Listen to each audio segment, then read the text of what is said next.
Murder Girls is created, written, and produced by Eternal Teenager.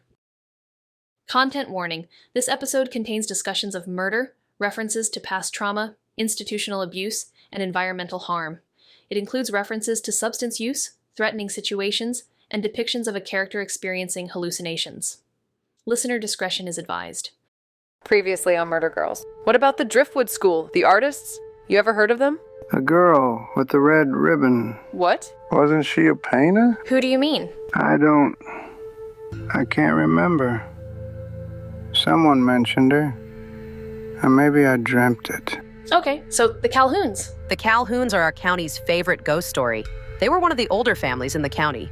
Quite powerful, actually, but they fell during the Great Depression. The Calhouns weren't just some rich family that got wiped out. They were one of them.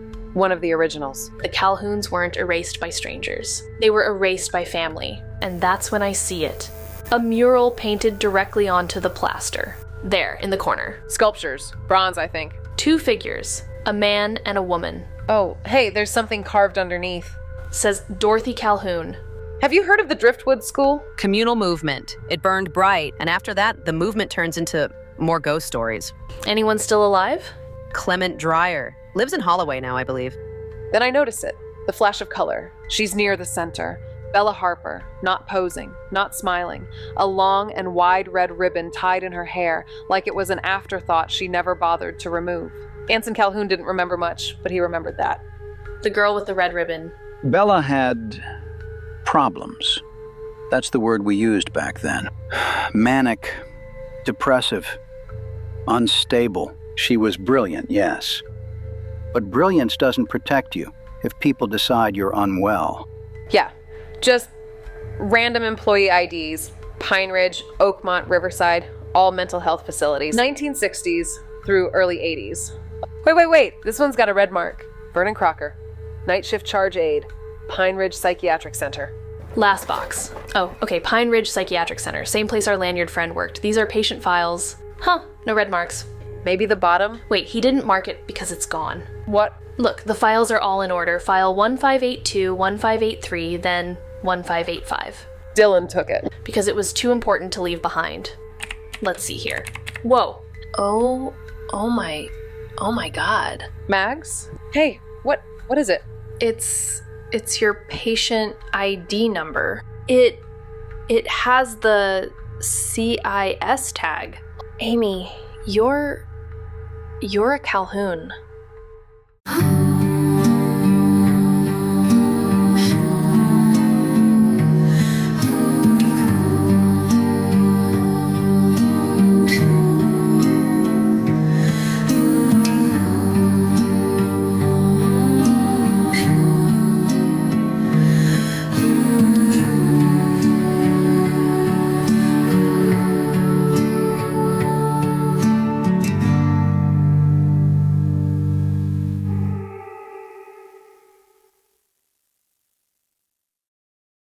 Murder Girls, episode 20.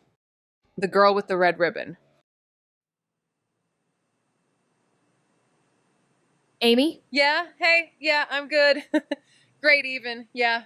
People are saying I'm the greatest I've ever been. Amy. So, that's not real, right? This isn't real, right? We don't have to solve it right now. No, I know, how do I look? You look like someone trying to look like someone standing in a pharmacy. Fuck, man, bad start. I was trying to look like someone completely different than that. I don't know. Maybe I should grab some perfume samples. Maybe that will make it all go away. That's a fundamentally flawed perspective. Blah. Whew. Okay, it's fine. This is fine. I'm fine. Amy? Yes, I'm Amy. All set. Same dosage. No changes. Any questions? Nope. No questions. Very pill-shaped pills. Love that for me. And are they pink? Aw, so cute. And the adjuncts? I printed the options. Nothing you need to start today. Just, if things spike. That's great, thank you. Okay then. See you in a month. Thanks again, Doc. Of course.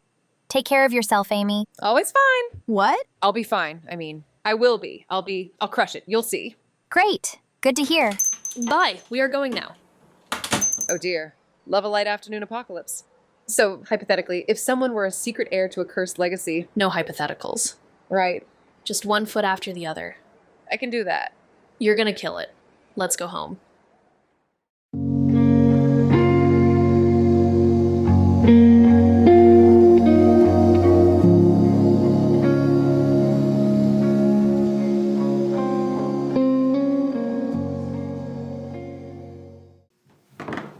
Loose Ends has always been good at holding things. Objects, stories, other people's fragments, people who don't know where to put themselves yet. Guess I didn't realize I'd walked in as one of the all of the above category. Hey, don't worry. Those aren't going to explode. I don't know where they go. Counter's good. Nightstand if you want them close. Bathroom if you want to pretend they're not a thing yet. Counter feels honest. There you go. Coffee? Always. You know, I keep replaying it. Like maybe if I run it back enough times, I'll hear the part where it makes sense. You won't. I know it's not as big a deal as it feels, but it just has that thing where it, feels like a big deal. I get that. But, I mean, Danielle Chase and her family, they don't even know about any of this. They're just living. Nothing shifted.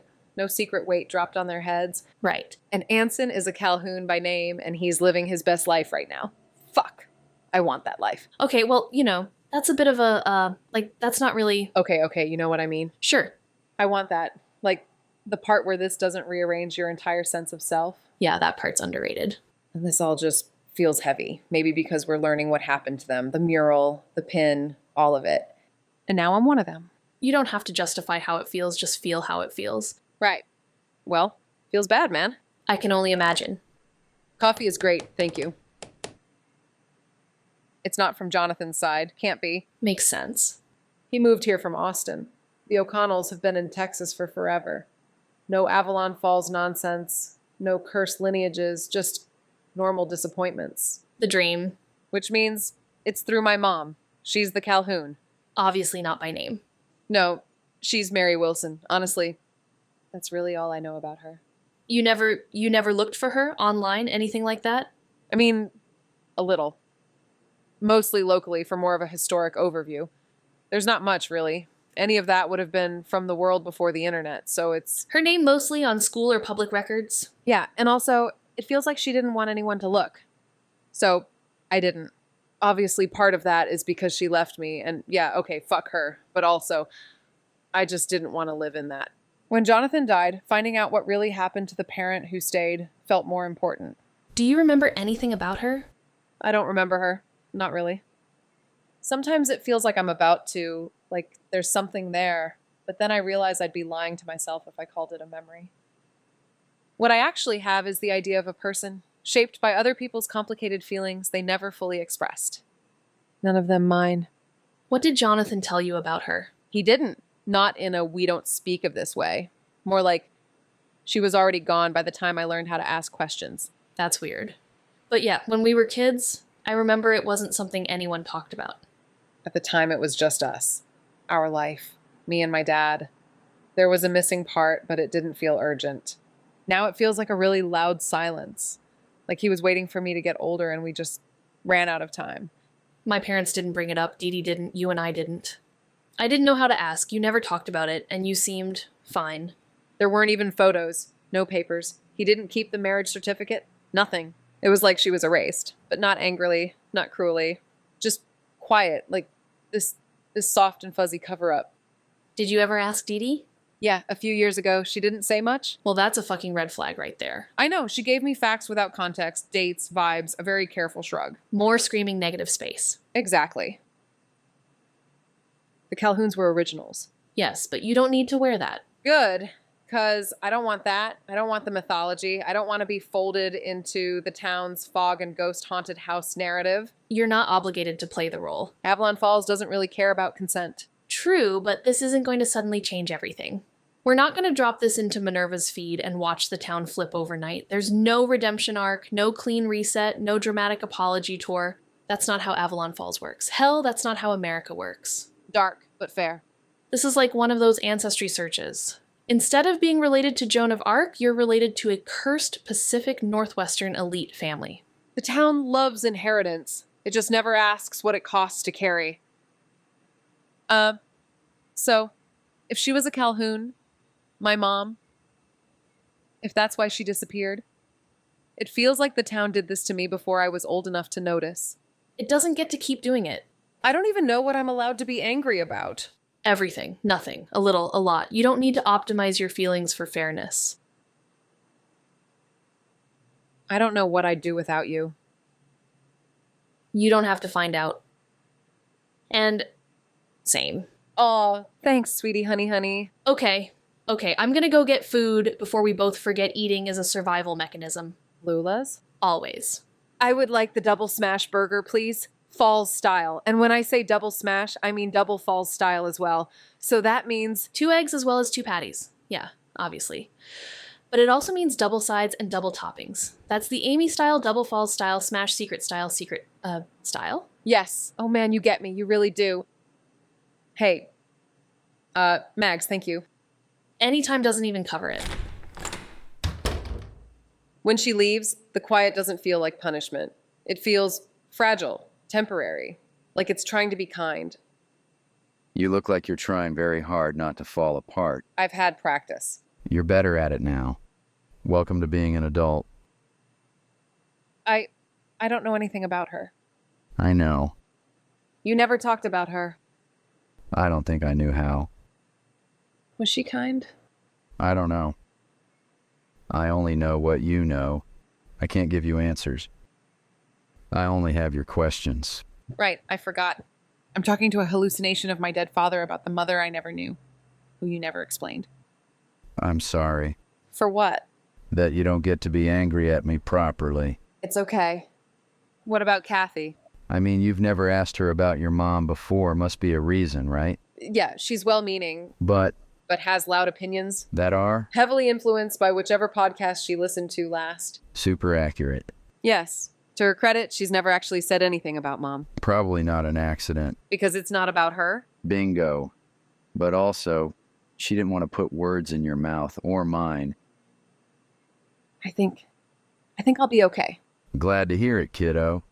Not because this is fine, but because I'm not alone. Yeah, that sounds right. Do you need me to go away so you can take that? Actually, yes. Yes, I do. Sorry. No need. For the record, I've always been in favor of this. I know. It's just... Look, I'll still be around for a bit and, well, I'm glad. Means I'll get to see the results. At least for a little while. Okay, well, I'll leave you to it. Jonathan? Dad? Yeah? I'm glad I remember you. Me too, sweetheart.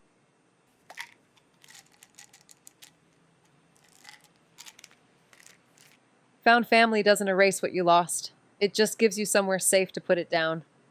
Not forever. Just long enough to breathe.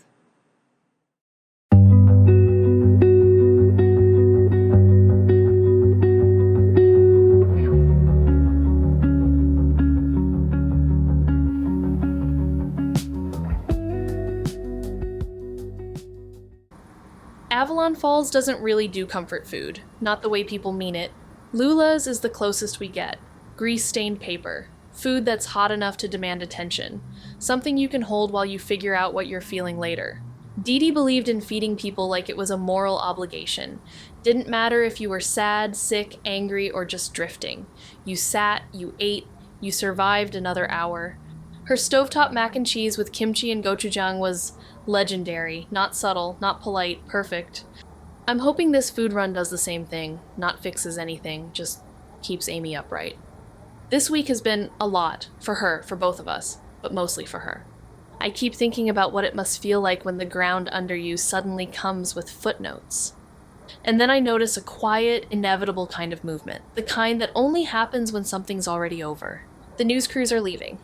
Dylan Holt's funeral was the finale, the last clean beat anyone was going to get.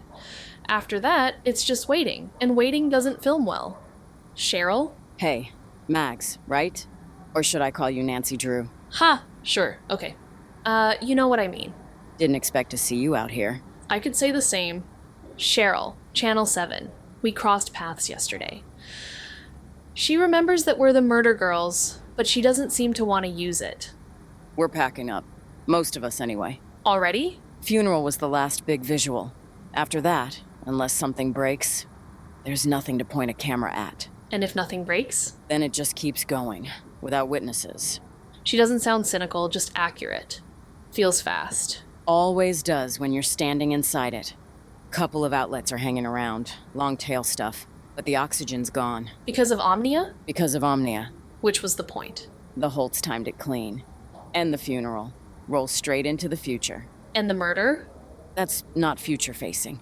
She doesn't say it cruelly, just like someone reciting a rule they didn't write. How's the sheriff holding up? Carter's trying. I'll give him that. But this is bigger than his training videos. You talk to him much? Enough to know he's drowning politely. There was something weird, though. Yeah? Victor Holt showed up. Once most of the crowd had cleared. He and Richard had a moment. A moment? Low voices, too close, not performative. Thomas stepped in. Didn't say anything. Just repositioned. Not grief, that's management. What was it about? No idea. Could have been anything. Could have been nothing. But I will say, it didn't really look like it was wearing nothing's clothes. You know what I mean? What about Amber Holt? No statement. No too devastated. No stand-in. Just silence. Even from Richard. You hearing any theories? Loads. Most of them bad. Drugs, affairs, secret accounts. Someone always floats a cult by day 3. None of it sticks. Not yet. Anyway, that's my cue. Yeah, thanks for talking to me. Take care of yourself, Mags. And whoever that's for. Eileen, was it? Oh, Eileen. Haha, funny. I will. The circus packs up fast, leaves the mess behind, calls it closure. And no one complains because there was a show. And candy. Victor Holt isn't done. Richard Holt isn't steady. Thomas Holt is already adjusting the furniture. And Amber Holt, she isn't anywhere the story can reach her. I tighten my grip on the bag, feel the heat soak through the paper. Whatever's coming next, it's not for them. It's for us.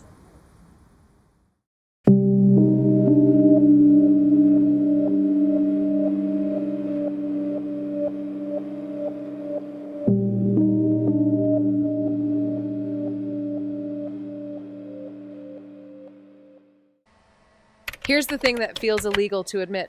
I'm happy right now. Like, annoyingly happy. I'm sitting in a basement that smells faintly like dust, old paper, and whatever someone spilled down here in 2013 and never fully cleaned up.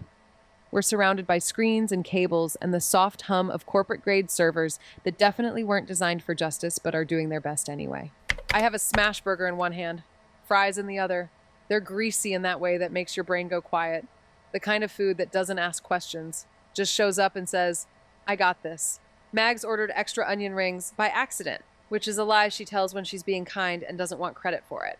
And we're doing the thing we're good at, looking at pieces that don't want to fit together and making them nervous, which is wild, considering that just over an hour ago, I found out I'm apparently descended from one of the town's cursed ghost families, the kind you're supposed to react to with dread or fury, or a dramatic stare into the middle distance.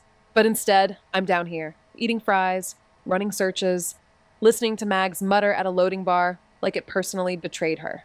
All while a moderately moody Mags Park curated indie folk playlist spins Sublime Sads in the background. And my body hasn't gotten the memo that this is supposed to feel bad.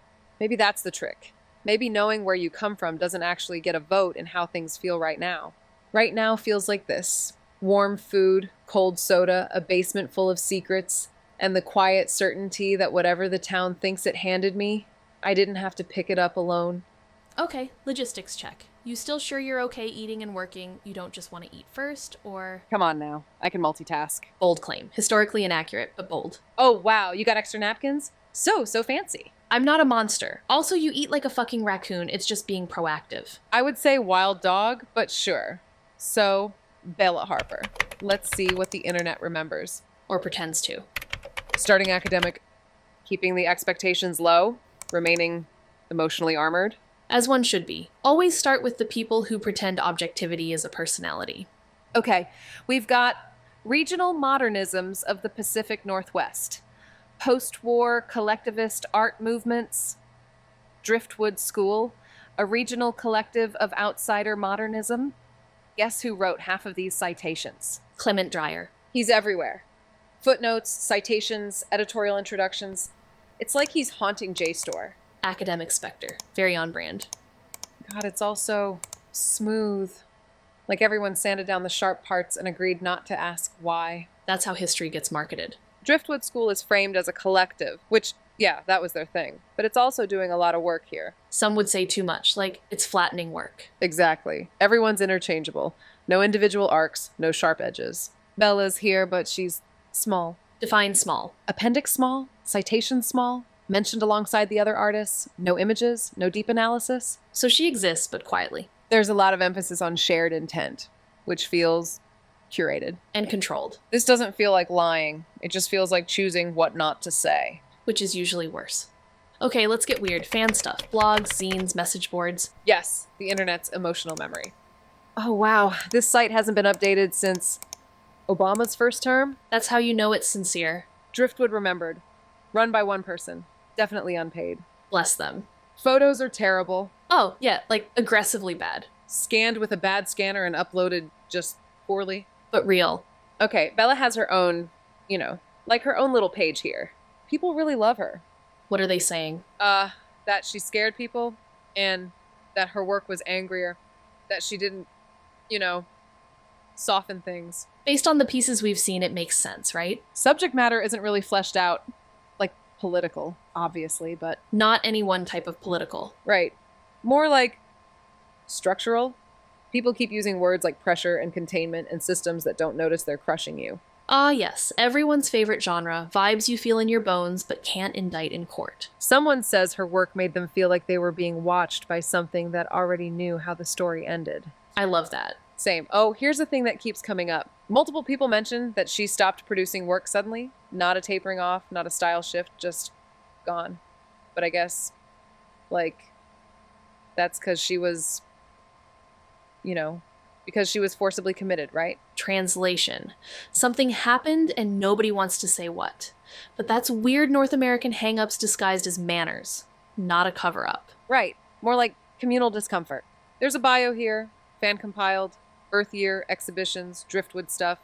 And then Bela Harper died at Pine Ridge Psychiatric Center in 1973. Huh. Yeah, she was institutionalized. We knew that part. So, hospital, death, era, it follows. It does. Everything about her feels carefully handled, even when Dreyer talked about her. Like everyone agreed on the same soft lie and never revisited it. Still, fans don't linger on any of it. No conspiracy tone, just sadness. Because they don't need to sell it. Exactly. Oh, okay, here. Someone's paraphrasing an old interview fragment. No audio, just a transcription. Hit me. She talked about art like it was a responsibility, not expression, not therapy. Like something she owed to people who didn't have language yet. Wow. Yeah, that doesn't sound like someone who just fades out. Yeah, that sounds like someone who made herself inconvenient. Which historically does not end well for women. No. Let's switch gears. Let's check market stuff. Galleries, auctions, that sort of thing. Business. Okay, yeah, auction listings. Private sales. Oh, Elizabeth Vennering's name is orbiting this constellation where the Driftwood School and Commerce meet up. Okay, juices are flowing now. Bella's presence is tiny. One major piece sold and a few maquettes. Which piece? Portrait of Georgia Wilkes. Here's a pic. That's restrained. Yeah, listing says uncharacteristically tender. So they're branding it. Yes. Georgia Wilkes. That's her friend, right? Dreyer said they were always together. Yes, we can look up Georgia at some point. For another sad story, I'm assuming? Oh, for sure. Okay, here's what they have for Bella's bio. Wow, that's gross. What? It's very publicity bio writing 101. They're using Pine Ridge as texture, saying she struggled with mental illness. Like seasoning. Exactly, just enough tragedy to add depth, not enough to ask questions. So they flatten her life, aestheticize her suffering, and then sell the one piece where she wasn't terrifying. Capitalism loves a woman once she's quiet. Or contained. Pine Ridge. Huh? She died at Pine Ridge, though, right? Pine Ridge Psychiatric Center. That's what the fan bio or whatever said, right? Oh, yeah, it did. Oh, wait. We've heard of Pine Ridge before. Dylan. The box from Black Cedar. The missing file. He didn't take a random one. No, he took hers. Why? She's the one who painted the girl with the red ribbon. The painting he was furious was being sold to Evan and Omnia. But other reasons? Not sure. You know what? Let me just check something. Photos? Yeah, one sec. Yes, here we go. Vernon Crocker. Betty's dad. What? Betty Crocker? Cake mix? No? Never mind. Did you know Betty Crocker isn't a real person and the whole cake industry was basically a psyop to sell heavily processed food? That's an oversimplification, but yeah, I did know that, actually. Fucking wild, right? Can we just fucking focus here right now for a bit? Okay. I just thought about cake thanks to Crocker. Now I'm really regretting not getting dessert, like churros or crullers or... Shit! A cake, right? That makes sense. Because I tell ya, now I'm just a flapping in the breeze, if you know what I mean. Amy. Sorry. Vernon Crocker is... Who again? Like, not for me. I know who he is. I totally know who he is. Like, obviously. But, for the audience... He's the guy from this old badge we found at Black Cedar in a box of old badges that Dylan also seemed interested in. He even marked it with his red pen. Look where Crocker worked. Pine Ridge. As a night shift charge aide during the time when Bella was there. Okay, that's good. So, if Vernon Crocker is alive... Dylan would have gone to him. Marguerite, fetch me my Polaroids. Here you go. We already know these work. And here, Vernon Crocker from early last week. What did he write? Memory isn't perfect, but it remembers. Okay, Vernon Crocker. Let's see what kind of digital footprint 50 years of minding your business gets you. If he's on Facebook, I'm calling it a win. He's in his 70s. Of course he's on Facebook. Profile pic from 2016. Cover photo is a lake at sunset. Bio says, retired, Vietnam vet, night shift forever. Where does he land on the whole minion memes spectrum? Not registering at all. He's more a sharer of local news articles with captions like makes you think. Devastating. Okay, nothing weird. No conspiracy stuff. Mostly photos of beer, the same 3 guys, and a dog who has definitely passed but is still loved very loudly. Let me see. Aww. Oh boy. Okay. So, now I'm crying a bit. Sorry. Sorry. I'm okay now. I'm okay. So, where's Vernon live? Tulacqua Ridge. That's, 20 minutes? Yeah, I don't know. I haven't lived here in 10 years and don't have a car. Right. Well then, yeah, let's say 20 minutes. So how do we change location from town to front door? Hold on. Tagged photo. 3 years ago, retirement dinner. Someone tagged the bar and congratulated him on finally settling into the ridge. Gotta love the overshare era. Yep, and there we go. Public voter registry link in the comments. Someone being helpful. Oh my god. I know, it's always the comments. Okay, Vernon H. Crocker. Registered Tulacqua Ridge, single-family residence. Address found. Nice. You ready for Wheels Up in 5? Yes, and I'm bringing Valentina. Whoa. Really? I don't think we'll need her, and honestly, I think she would kill our boy Vernon, Vietnam vet or not. So, let's avoid that at all costs. Valentina makes no promises. Absolutely love that energy. Let's go! Oh, and I'm eating your fries, BT dubs. And, this sort of, schmear of, pickle and onion and ketchup mess here. This is the part that still surprises me. Not the secrets, not the dead ends. Not even the fact that everything keeps tracing back to places designed to make people disappear quietly. It's that my body knows the difference between doom and purpose. A few hours ago, I learned something about myself that should have cracked me in half. Some inherited story, some old gravity I didn't ask for. But right now I have greasy fingers, a full stomach, a lead that actually means something, and Mag's already halfway to the door, like the world just dared her to keep up. And that's the thing, the past can knock the air out of you. But the present doesn't wait for you to catch your breath. So we don't sit with it. We grab our coats.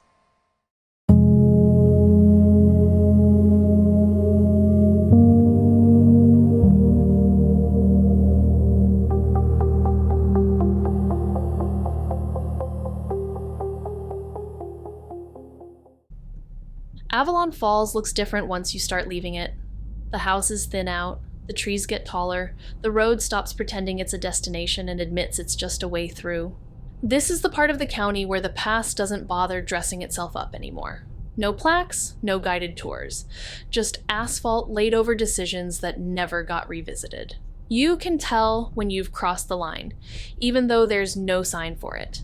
The streetlights spread out. The cell signal gets a little smug about how optional it is, and suddenly every place looks like it was chosen for a reason someone didn't want to explain. I've always thought of Avalon Falls as a town that keeps its mess indoors. Basements, back rooms, places with names that sound comforting until you think about them for more than a second. But the farther you drive, the more you realize it didn't bury everything. Some of it just moved out here, put down roots, waited. Which is funny, I guess. Because for the first time all day, Amy looks lighter, focused. Like the world finally asked her a question she knows how to answer. And me? I'm watching the road and thinking about how every town has people who remember things it wishes it could forget. Hey, you've been quiet again. Not bad quiet, just loaded. Oh, yeah, sorry, I'm still here. I know, I just wanted to check. It's weird. I don't feel different exactly. I just feel like something got assigned to me without asking. You know, that's not wrong. Like I woke up and the town slid a folder across the table and went, "Congratulations, this is yours now." And you didn't sign for it. Didn't even see the pen. But, yeah, I'm good. I just needed to say it out loud so it didn't turn into something else. That's what the car's for. Okay, so Crocker. Dylan already talked to him. Which means we're not the first people to knock on that door with questions. Do you think he remembers because he wants to, or because it never stopped? The second one, probably. That feels worse. It usually is. I keep thinking about what it costs to remember something like that, especially when no one ever asked him if he wanted to forget. No one asked Bella, no one asked Dylan. Like we said, Avalon Falls doesn't really run on consent. So what does that make us? People who knock, and listen if the answer's no.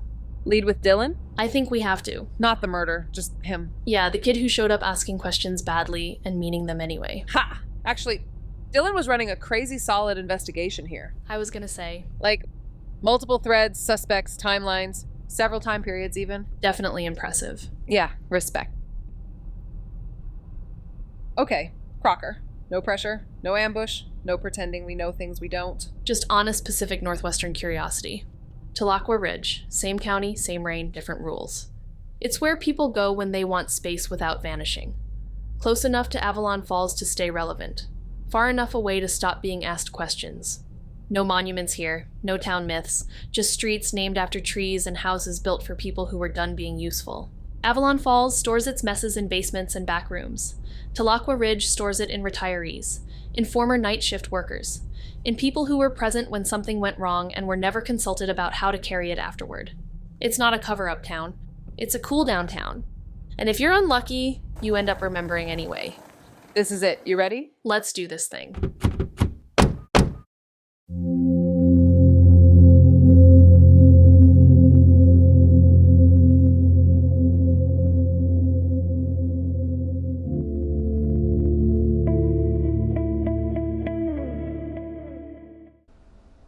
Talakwa Ridge feels like a place people come to stop being asked questions, not to hide, just to rest from being visible. The houses all look like they were chosen carefully. Not fancy, not cheap, old, full of secrets that can never leave. Not because they're dangerous, but because who would listen? The kind of places that say nothing happened here and mean it, even if that is a lie. Yeah? Hello, sir. Hi! Sorry to bother you. My name's Marguerite, and this is... I know who you are. Oh, wow. okay. You're those kids. Were those kids. The private eyes who were, kids. Well, see, we prefer... Doesn't matter what you prefer. Right. Cool. Why are you here? We're looking into something Dylan Holt was working on. You shouldn't say that name on my porch. We figured. Then why did you? Yeah, why did you, Mags? Because he came to see you. You don't know that. We do. You're cops? Fuck no, man. Not the police. Reporters? Also no. Then what are you? She's a doctor. Almost. That's really funny, girl. I'm closing this door now. Okay. We're people who didn't like how Dylan's questions ended. That boy had no sense of self-preservation. Guess that's well documented now. Showed up polite. Too polite. Like he didn't want to scare me off. Like it mattered that we spoke. We feel the same. You two better not be wearing wires. I'm not even wearing deodorant, so yeah. Not a flex. Look, if you want us to leave, we will. You two got a car? Yes, that bad boy parked right there. Good. Means you can leave when I tell you to. I talked to him once. On my terms. Outside. Didn't invite him in. Didn't write anything down. He asked me things. Things I hadn't thought about in 40 years. Things you wanted to forget? Yes. But that's not how it works. You got 5 minutes. On the porch. That's generous. No, that's cautious. You ask clean questions, and when I say we're done... We're done. Good. Then let's not make this worse than it already is. You want to know about Pine Ridge? We want to know what he wanted to know. He wanted to know if I remembered her. The girl with the red ribbon. That's what he called her. Did you? Hell no. No idea who he was talking about. What is this, some kind of bullshit on Netflix? Almost kicked his ass into the street right then and there. I may not be no fancy hope from Avalon Falls, but you don't come up to my house late on a Tuesday night, wasting my TV time on my front porch. Okay, but then what happened? Then he said her name. Bela Harper. That's right. And you remember her? Memory isn't perfect, but it remembers. We're not here to make you remember more. That's not how memory works. Why did you talk to him? 'Cause he wouldn't leave me alone. What did he ask about? At first, nothing special. Names, dates, shifts. And then? Then he asked me what she was like. And I told him the truth. Which was? That most of the time she wasn't anything. Not to us, not to the system. Meaning? Meaning Pine Ridge ran on routines. Med pass, lights, restraints when needed. Paperwork that mattered more than faces. You remember the ones who break the pattern. The screamers, the fighters, the ones who make problems. And Bella wasn't one of those? She was quiet, mostly sedated quiet. Mostly? They had her locked down that way most of the time. Heavy. But it's dangerous to keep that up long term, so they would reduce her meds for a bit. Give her a breather.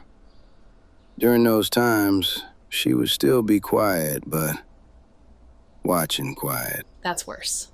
Yeah, it is. So what else do you remember about her? She always had her hands tucked into her sleeves. Then you'd notice the gloves. Looked like oven mitts. Then you notice how often she's written up as a risk to herself, even when she's barely awake. They kept her restrained. They kept her managed. If she was awake, she mostly seemed tired. A lot of the patients did. Listen, I don't think anyone meant to hurt her. But I don't think anyone meant to help her either. Did she have visitors? Yeah, a few. Sometimes.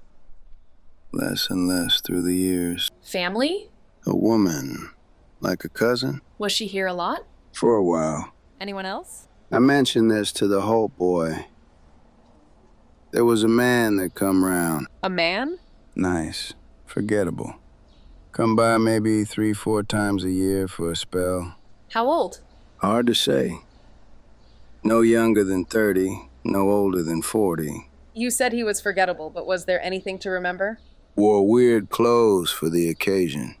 Like he had been hunting. Even had the hat. Okay, weird, for sure. Anything else? He sat there talking to her. She couldn't do anything but listen.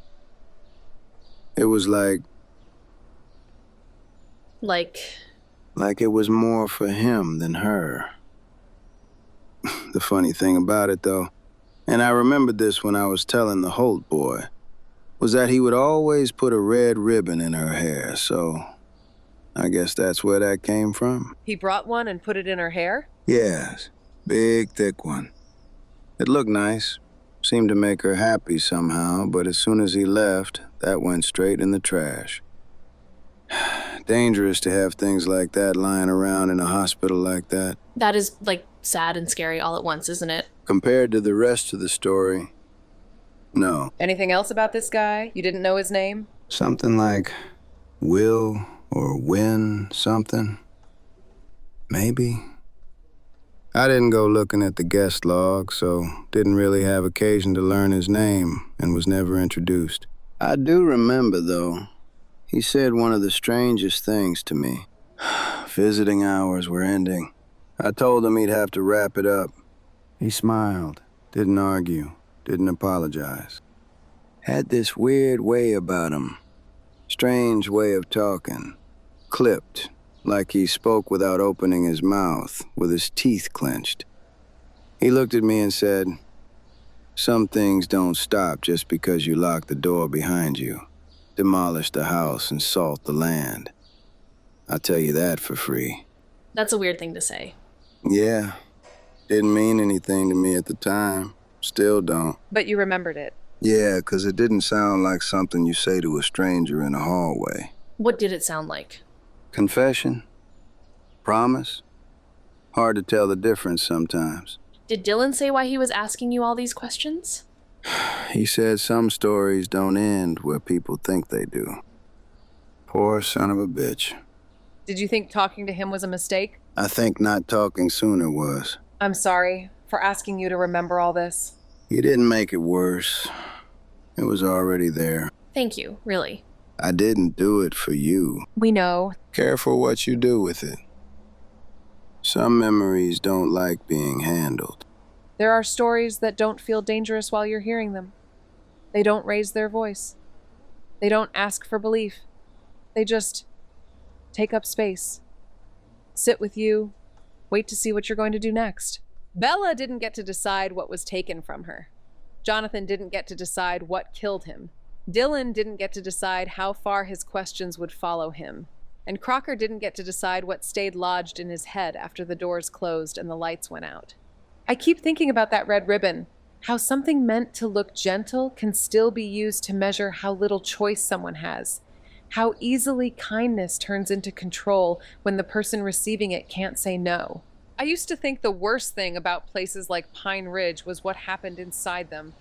Now I think it's how much survives afterward, in memories, in habits, in sentences people repeat without knowing where they learned them.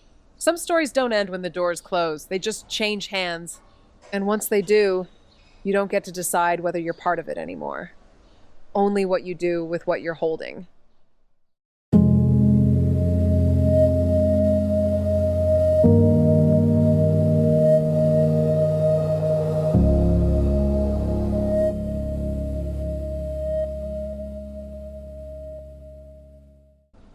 Driving after something like that always feels strange. Like your body knows you're done for the day, but your brain hasn't gotten the memo. Vernon Crocker didn't give us answers. He gave us texture. The way people do when they've been holding something too long and don't know what shape it's in anymore. You okay?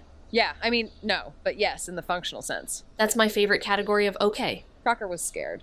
Yes. Not of us, of remembering wrong, of saying something that would make everything real again. People think forgetting is mercy. Sometimes it's just unfinished business. You tired? Feeling some side effects? A little. The good kind. The kind where my brain stops sprinting. We can take it slow tonight. Sounds good.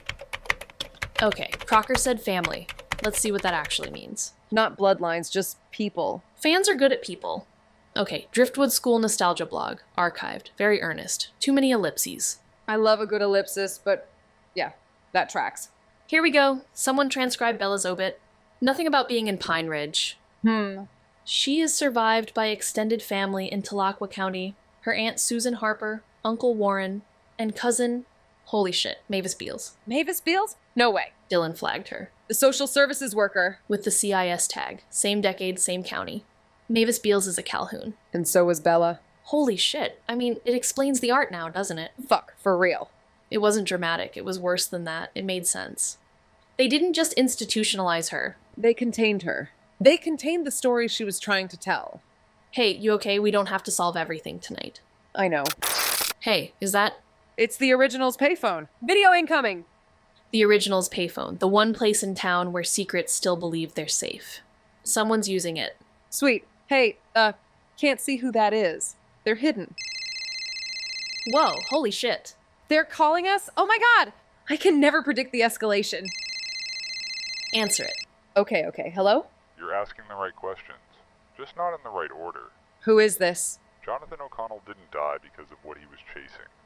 He died because of what he was about to prove. If you want the truth, stop digging for what they buried. Start digging for what they poisoned. Omnia doesn't like surprises. Neither do the Holts. Holy fuck. Some people believe justice arrives when you demand it. Others wait for the moment it can't be stopped.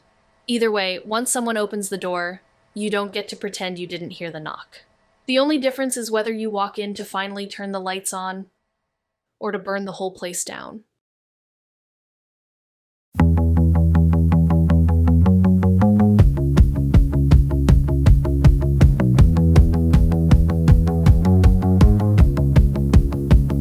My grandfather worked for High Sea for 43 years, Imperial Chemical Industries.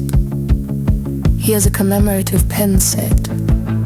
It's in the filing cabinet in a spare room, along with the documents about the asbestos and the settlement that came too late. And a photograph of him at the Christmas party in 1979, smiling like he didn't know yet. The filing cabinet is beige. The filing cabinet is from Argos. The filing cabinet contains the entire infrastructure of how harm gets passed on. In leather arch folders alphabetized. My mother says I have his eyes. My mother says I have his work ethic. My mother doesn't say I have his lungs or his particular way of not talking about things that should probably be talked about. But here we are, inheriting silence in sensible storage solutions. There's a painting in the National Gallery by someone whose name I can't pronounce. It's of a father and son. The father's teaching the son something. The placard says it's about the transmission of knowledge. What it doesn't say is sometimes knowledge is just elaborately documented poisoning. And I've been thinking about this, about the beige filing cabinet, about the IT pen set that still works, about how my grandfather's job paid for my mother's education, was paid for my education, which means I'm here writing this. Because of chemicals that also killed him. This is what they call complex legacy. This is what they call economic necessity. This is what they call just how things were back then. As if time is an excuse. As if the past is a fine country and not the landlord we're still paying rent to. The settlement money bought a caravan in Anglesey. We went there every summer for 6 years. I have good memories of that caravan. This is also part of the inheritance. And the art, Christ, the art. What is the point of the art? What is the point of writing this down, putting it in a song, but making something beautiful? Out of the filing cabinet and the asbestos and the way corporations murder people. And installments with pensions. Is it alchemy? Is it testimony? Is it just another way of organizing on into something we can file away under processed, under dealt with, under we'll make something from it. So it's okay now. The painting on the National Gallery was commissioned. The father and son were probably cold while they closed. The artist probably needed the money. The knowledge being transmitted was probably how to smile while the world ends slowly. How to flame something as heritage. How to cook poison in a beige filing cabinet. And call it just how our things were. My grandfather's commemorative pen set is still in the spare room. The caravan was sold in 2003. The painting is still in the National Gallery. I still have his eyes. I still have his work ethic. I still don't know what to do with any of this. Except write it down. Except make it into something. Except pass it on. The filing cabinet's beige. The filing cabinet's from Argos. The filing cabinet will outlive us all.